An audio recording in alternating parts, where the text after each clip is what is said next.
What's happening, y'all? So today I want to talk a little bit about a little project I was working on earlier this year when I started up my little light mixing services.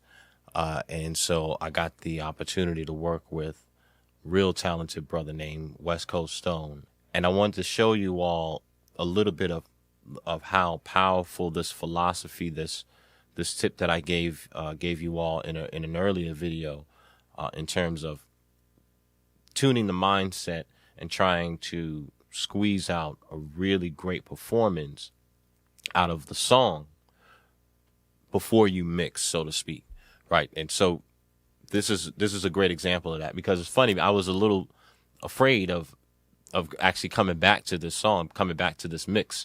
I always loved the song, but coming back to the mix, like, because my room and everything is, upgraded a little bit, and so I was afraid that, some things would be revealed. But I'm listening. It's like it's such a it's that one philosophy that I stick with is just it's just always so powerful.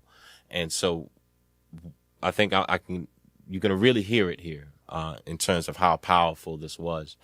And you can just listen, really, because I'm not really using like super special plugins. I just use some EQs, compressors from stock ones, RVox from Wave, some of the SSL channels, and I use what was it called, the NLS channels. These like the Neve, the console summing channels, right? So that's pretty much it. So let's talk about it. Let's take a listen to what West Coast Stone sent me to start off with.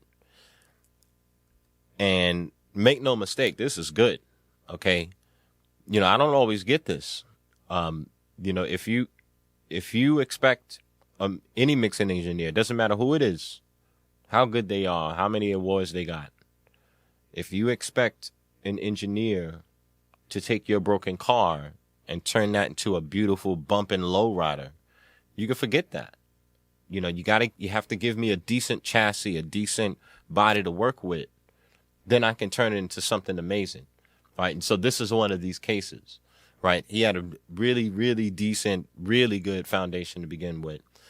And then I took that and squeezed more out of that before I began to mix, so to speak. So let's look at it. We'll start off with what he gave me, and then we'll go into what I ended up doing. Here we go.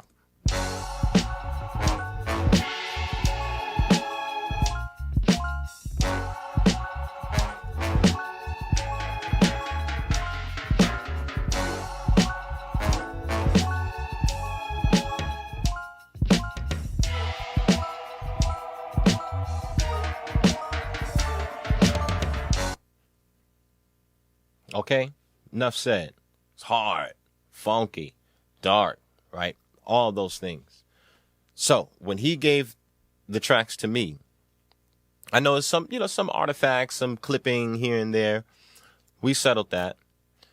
But then I thought, well, I have some really, really great virtual instruments here. And so I figured, how about, instead of me trying to take the horns and the strings and stuff that you're giving me and try to bring the best out of that, let me take these sounds that I have, because these are some of the best sounds played by some of the top musicians out there in some of the best acoustical environments that you can get, sampled like nerds onto a library, into a virtual instrument library.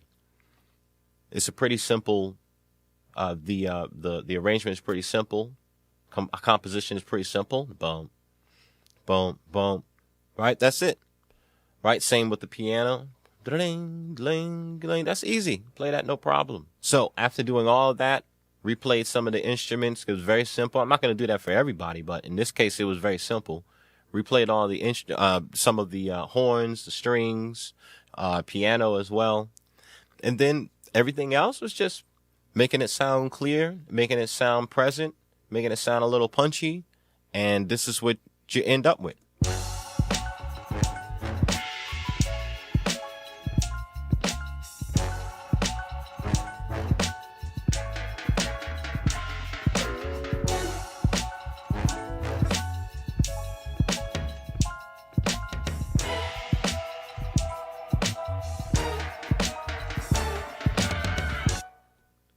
right? So everything just opens up, right? Let's take just a quick listen to the original.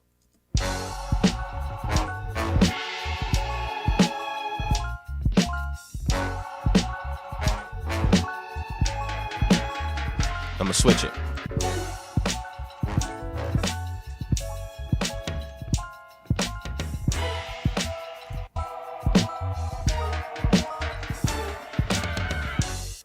Right? So everything opens up. Suddenly there's all this space. It's like you're inside of the song.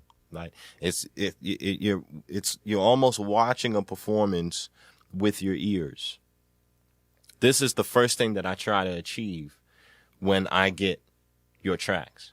I will twist and bang and scream, and I don't care how long it takes me to get this quality before I mix. Because what you're hearing here is not necessarily a mix. There's some EQ and there's some compression, but it's nothing special. Now I'm going to start putting on all of the reverb, all the rest of the plugins that I use for the mix. So we'll put that on. This is now with everything.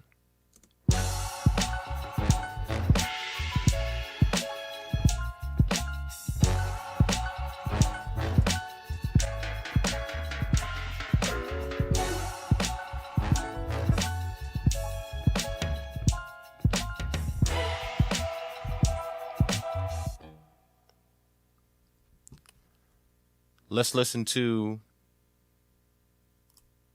the original.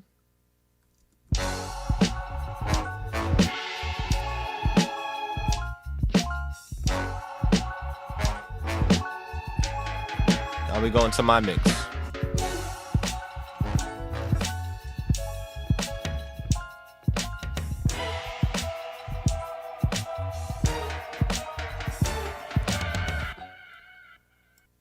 Okay, so now we're going to go to the next stage, so to speak.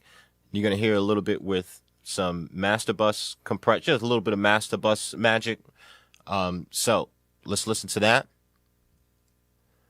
Here we go. And then I'll back up. I'll start with the original, go into just the mix with no master bus stuff, then turn on the master bus plugins.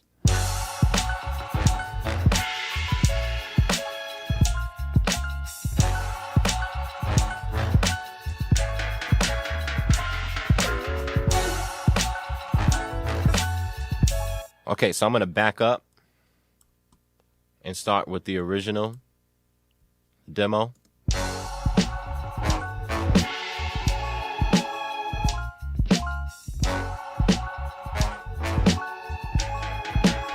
Bump it up.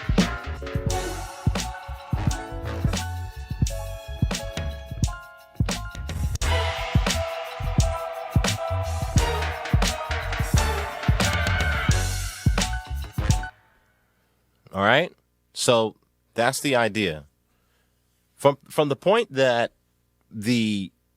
from the point that my mix started, because of those horns and the strings and all that did so much, it didn't really change from there. It just got more powerful and punchy, right?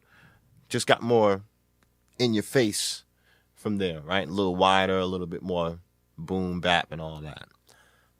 Right? So just going back, this is all basically just to put more credence into my point that you really, really want to focus on creating a solid performance out of the song or out of your arrangement before you think about mixing, so to speak. But you do that through, the process of mixing, right? You're using EQ and compression, but use it lightly. Use it very lightly. Create that really nice, clean, basic foundation. And then now from there, we're going to go into multiple stages of saturation. And that's going to come in a later video. I'll go into that in later videos. Right? But first thing, get that really nice, clean, solid, raw performance out of your mix first. From there, then you can make it real powerful and punchy and whatnot. All right, y'all. So I will see y'all in the next video. Until then, peace and may the funk be with you.